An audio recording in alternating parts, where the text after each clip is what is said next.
ఆధ్యాత్మిక శిక్షణ అంతఃశుద్ధితో లేదా చక్రశుద్ధితో ప్రారంభమవుతుంది.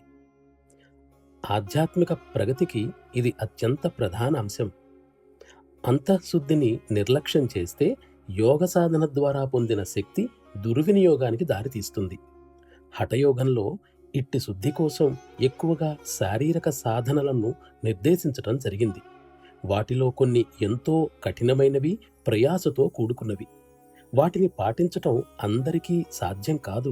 కానీ సహజ మార్గ పద్ధతిలో సద్గురువు నుండి ప్రసారమయ్యే ప్రాణాహుతి శక్తి సహాయంతో అతి సులభమైన మానసిక సాధనలతో ఈ అంతఃశుద్ధిని సాధించగలం. కొందరు గురువులు ప్రజలను తరచుగా రోజులో 8 గంటల కాలాన్ని యాంత్రికమైన అభ్యాసాలను సాధన చేసేందుకు వినియోగించమని చెబుతారు. అప్పుడే మనస్సు దైవ చింతనలో లగ్నం కాగలదని అంటారు. మెదడుకు, మనస్సుకు ఒత్తిడిని కలిగించి భారంగా పరిణమించే ఇటువంటి శిక్షణా విధానాన్ని నేను తీవ్రంగా ఖండిస్తాను. అటువంటి శిక్షణ వలన సహజంగానే మనస్సు వికాసం చెందడానికి అవకాశం లేక తత్ఫలితంగా సాక్షాత్కారాన్ని పొందగల శక్తి మందగించిపోతుంది.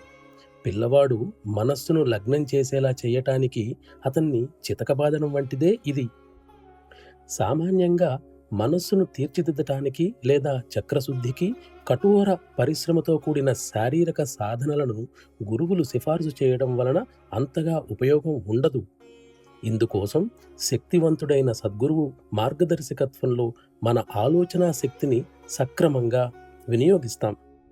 ఆయన మన ప్రగతిని నిరోధించే ప్రతిబంధకాలను, చిక్కులను తొలగించి మన ఆధ్యాత్మిక జీవితాన్ని అభివృద్ధి పరిచేందుకు అవసరమైన ప్రాణాహుతి శక్తిని మనలోకి ప్రసరింపచేస్తారు.